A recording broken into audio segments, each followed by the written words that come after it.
بسم اللہ الرحمن الرحیم۔ حضرت فرید الدین عطار رحمۃ اللہ علیہ ایک حکایت بیان کرتے ہیں جس میں ایک پرندہ عشق مجازی کے بارے میں ہدہد سے سوال کرتا ہے کہ میں عشق مجازی میں گرفتار ہو گیا ہوں۔ وہ کہتا ہے کہ اے ہدہد بلند شان والے، ایک حسین کے عشق نے مجھے قید کر رکھا ہے۔ چونکہ اس کے عشق سے مجھے واسطہ پڑ گیا ہے اور اس نے اپنا کام کچھ اس طرح دکھایا کہ میری عقل بھی نہیں رہی۔ محبوب کے چہرے کا خیال میرے لیے راہزن بن گیا ہے اور اس نے میرے خرمن حیات میں ایک آگ لگا دی ہے۔ اس کے بغیر مجھے ایک لخت بھی قرار نہیں۔ اس محبوب سے علیحدگی میرے لیے کفر کے مترادف ہے۔ جب اس نے میرے دل کو اپنے عشق سے لبریز کر دیا ہے تو اب میں پریشان حال ہوں۔ کس طرح میں اللہ کے راستے پر چل سکتا ہوں؟ حقیقت کے راستے پہ میں کس طرف چل سکتا ہوں؟ کیونکہ مجھے اس نے اپنے عشق میں گرفتار کر لیا ہے۔ اگر میں اس وادی میں سفر اختیار کروں گا تو مجھے سینکڑوں مصیبتیں گھیر لیں گی۔ میں اس چاند سے چہرے والے محبوب کے بغیر اس راستے پر کیسے چل سکتا ہوں؟ میرا درد حد سے بڑھ گیا ہے اور اس کی دوا میرے پاس نہیں ہے۔ اب میرا کام کفر و ایمان سے بھی آگے نکل چکا ہے۔ اب میرا کفر و ایمان اس کے عشق سے وابستہ ہو چکا ہے اور اس کے عشق کی وجہ سے میرے دل میں آگ لگی ہوئی ہے۔ اب اور کسی کا غم میرے دل میں نہیں ہے۔ اس کے عشق میں اس کا غم ہی میرے لیے کافی ہے اور بس۔ اس کے عشق نے مجھے خاک و خون میں ڈال رکھا ہے اور اس کی زلفوں نے مجھے رسوا و بدنام کر رکھا ہے۔ میں اس کے عشق میں بہت کمزور ہو چکا ہوں اور اس لیے ایک لخت بھی مجھے اس کے دیدار کے بغیر چین نہیں آتا۔ میں خاک اور خون میں پھنسا ہوا ہوں۔ میں اب کیا کروں؟ میرے دل کی حالت جب اس طرح ہو گئی ہے تو میں اب کیا کروں؟ تو اس کے بعد ہدہد کا اس پرندے کو جواب دینا۔ ہدہد نے اسے جواب دیا کہ اے پرندے، تم ظاہری صورت پر عاشق ہو چکے ہو اور سر سے پاؤں تک قدورت اور میل کچیل میں پھنسے ہوئے ہو۔ ظاہری صورت کا عشق اور چیز ہے جبکہ عشق معرفت الہی اور چیز ہے۔ اے حیوانی صفت والے، تمہارا عشق دراصل تمہاری شہوت پرستی ہے جو حسن زوال پذیر ہوتا ہے۔ اس کے عشق سے مرد کے لیے گھاٹا ہی گھاٹا ہے۔ اس طرح جو جمال زوال پذیر ہوتا ہے، ایسے جمال سے مست ہونا کفر کے مترادف ہے۔ یہ ظاہری صورت تو محض اخلاط اور خون سے آراستہ ہوتی ہے۔ اس کا نام مادہ وہ چاند جو زوال پذیر نہ ہو رکھا ہوا ہے، حالانکہ وہ زوال پذیر ہوتا ہے۔ اگر یہ اخلاط یعنی پاخانہ اور خون کم ہو جائیں تو دنیا میں اس سے زیادہ بدصورت اور کوئی نہیں ہوتا۔ جس محبوب کا حسن پاخانہ اور خون کا مرہون منت ہو، کیا تم جانتے ہو کہ ایسے حسن کا انجام کیا ہوتا ہے؟ اے عیب نکالنے والے، تم کب تک ظاہری صورت کے متوالے بنے رہو گے؟ حقیقی حسن پر تو پردہ غیب میں ہے۔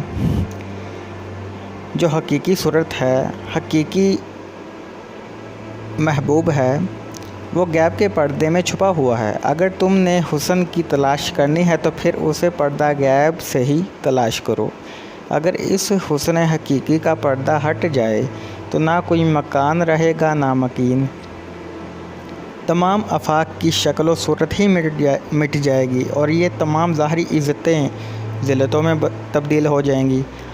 ان ظاہری صورتوں کی دوستی آخر کار دشمنی میں تبدیل ہو جائے گی اور جس کو پردہ غیب یعنی باطن کے حسن سے دوستی ہوگی، اصل دوستی تو وہی ہے اور وہی بے عیب دوستی ہے جس میں کوئی عیب نہیں۔ جو بھی اس حقیقی دوستی کے بغیر کسی اور راستے پر چلے گا، اسے اچانک ندامت کا سامنا کرنا پڑے گا اور وہ اسی غم اور اسی جو ہے مصیبت میں پھنسا رہے گا اور یہاں تک کہ وہ ہلاک ہو جائے گا۔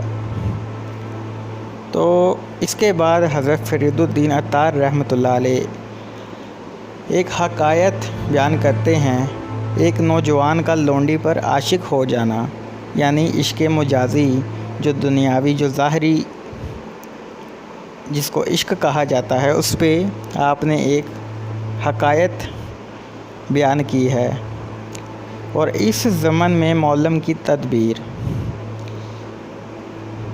تو حکایت اس طرح ہے کہ ایک بڑا عقل مند، ذہین اور سمجھدار نوجوان تھا، ہمیشہ بڑے ذوق و شوق سے علم میں مصروف رہتا تھا اور سال میں صرف 2 دن، عید، چھوٹی عید اور بڑی عید میں چھٹی کیا کرتا تھا۔ اسے کسی سے کوئی تعلق اور واسطہ نہ تھا۔ تعلیم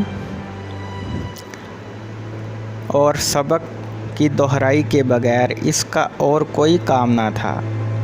اس سے استاد بھی خوش تھا، کیونکہ فی الوقت وہ ایک ہونہار شاگرد تھا۔ اسی وجہ سے استاد دوسرے شاگردوں سے اسے اپنے قریب زیادہ رکھتا تھا اور اس سے اچھے طریقے سے بات چیت کرتا تھا۔ استاد کے گھر میں ایک خادمہ لونڈی تھی جو حسن و جمال میں خورشید کی طرح تھی، یعنی بہت خوبصورت تھی، حسین و جمیل تھی، بڑی خوبصورت آنکھوں والی، بڑی دلکش، دنیا کی سجاوٹ اور عجیب و غریب محبوبہ تھی۔ اس کی شکل و صورت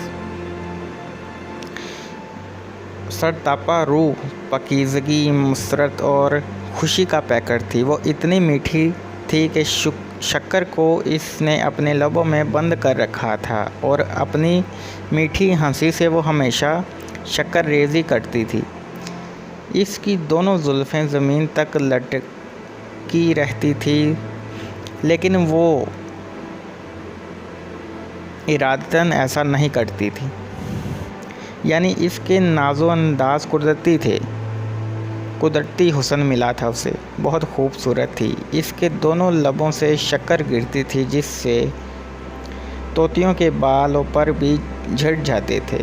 یعنی یہ مثالیں اس لیے ہے کہ وہ بہت خوبصورت تھی۔ اس کے عاشق اس پر اپنا دل و جان قربان کرتے تھے۔ اس کی دونوں آنکھوں سے تیر چلتے تھے جس سے عاشق خون آلودہ ہو جاتے تھے۔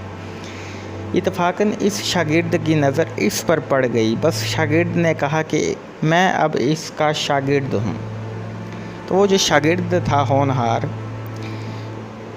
اپنے استاد کا، تو جب اس نے اس خوبصورت حسین و جمیل لڑکی کو دیکھا تو وہ پھر اس کا شاگرد ہو گیا۔ وہ کہتا کہ میں اس کا شاگرد ہوں اور یہ میری استاد ہے، آج اس کے بغیر میرا اور کوئی استاد نہیں، اور اب اس کی شاگردی میرے لیے کافی ہے۔ چنانچہ وہ اس محبوبہ کے عشق میں سرگرداں رہتا تھا، حتیٰ کہ اس نے اپنے استاد سے سبق پڑھنا بھی چھوڑ دیا۔ اس کے غم میں وہ زعفران کی شاخ کی طرح کمزور ہو گیا، یعنی اس کا سوچ میں پڑا رہنا، اور وہ جو ہے اس کی طبیعت جو ہے خراب ہو گئی، وہ سوکھ گیا اور اس کا گلاب جیسا چہرہ زرد پڑ گیا۔ عشق آ گیا اور اس نے عقل کو مغلوب کر دیا۔ اس کا دل زندگی سے بھر گیا۔ آخر کار لونڈی کے ساتھ اس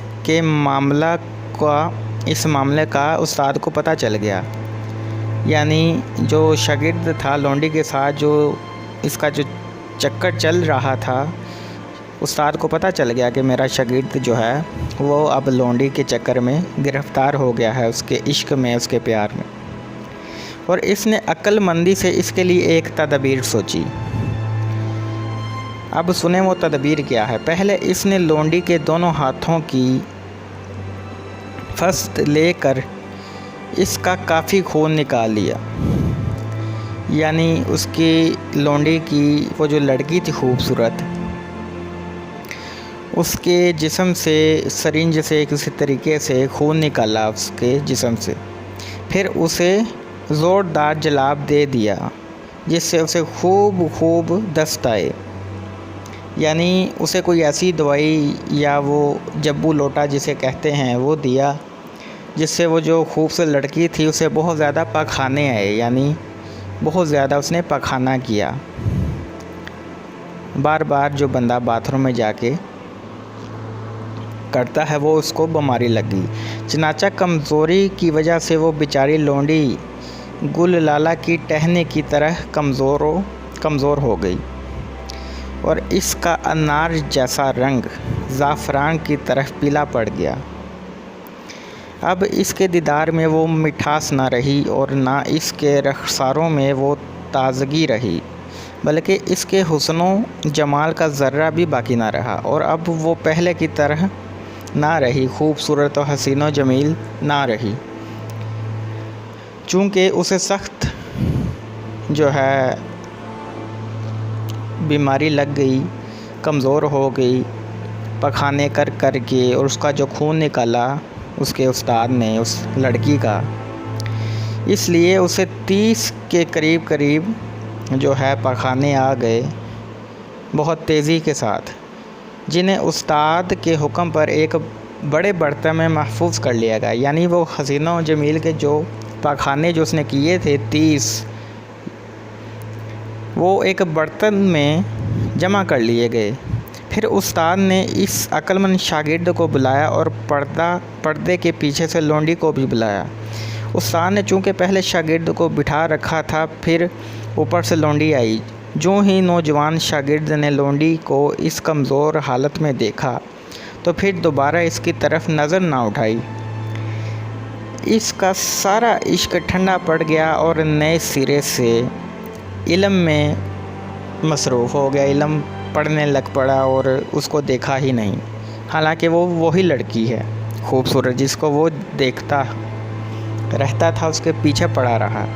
شاگرد کی تمام بیماری نکل گئی اور وہ لونڈی سے ہمیشہ کے لیے بیزار ہو گیا۔ جب استاد نے دیکھا کہ اب شاگرد مکمل طور پر لونڈی کے عشق سے بیزار ہو گیا ہے تو استاد کا غم بھی دور ہو گیا، اور اس نے خوشی محسوس کی کہ جو میرا شاگرد ہے وہ اب ہٹ گیا ہے۔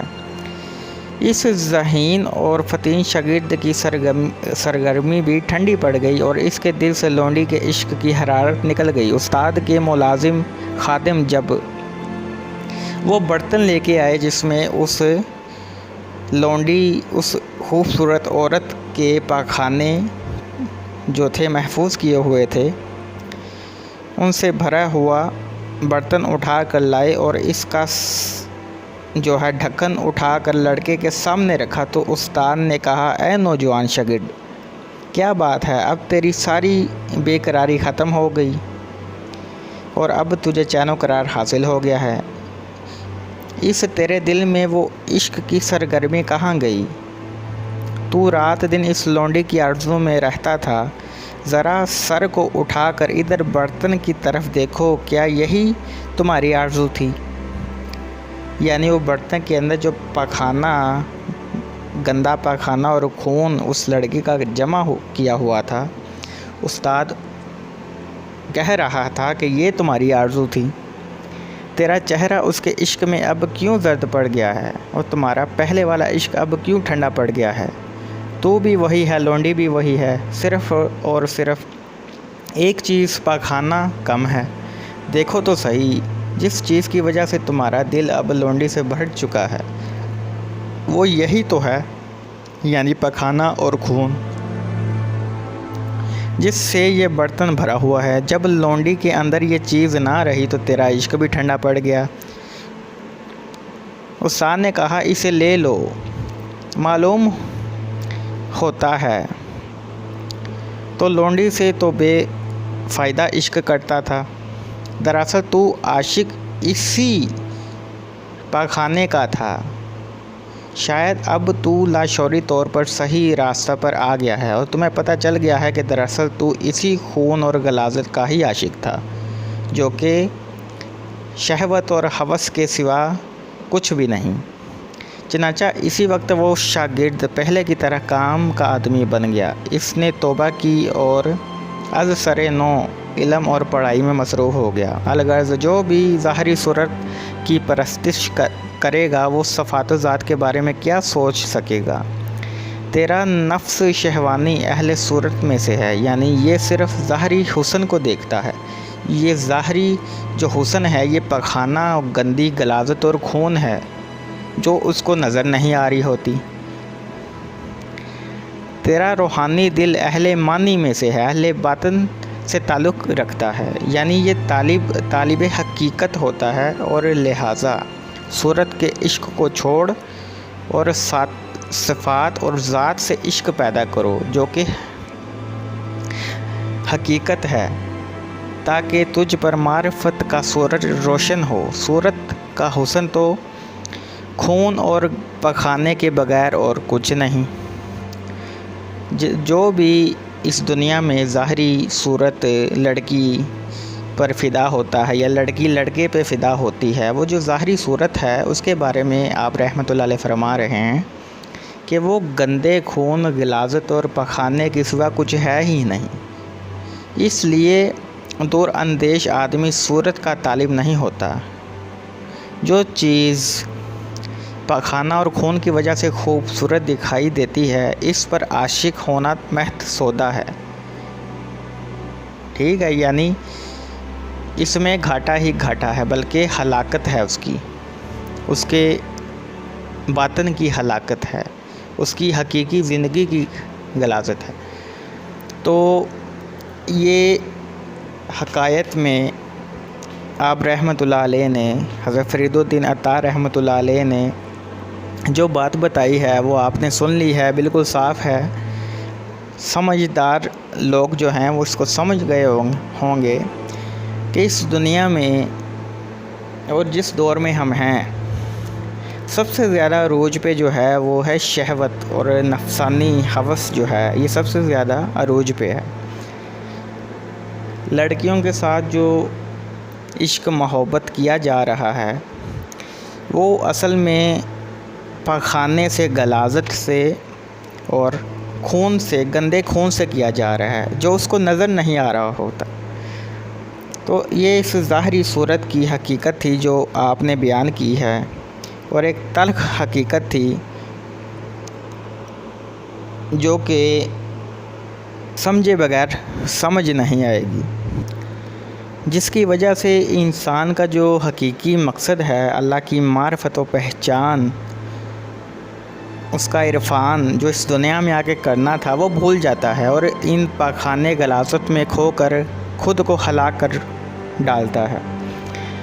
تو خود کو پہچاننے کی اور معرفت الہی کی طرف جانے کی جو ہے ہمیں پوری کوشش کرنی ہے، بلکہ چلنا ہے، پھر ہی ہم اپنے مقصد حیات کو پا سکیں گے۔ تو یہ تھی آپ رحمۃ اللہ علیہ کی حقائق، جس میں قرآن حدیث کی روشنی میں حقیقت کو بیان کیا گیا ہے۔ تو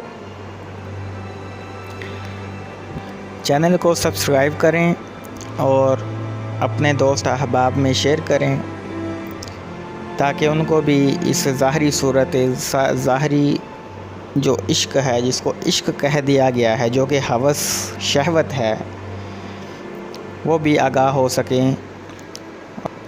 کمنٹ سیکشن میں اپنے خیالات کا اظہار کریں۔ اللہ تعالی ہم سب کا حامی و ناصر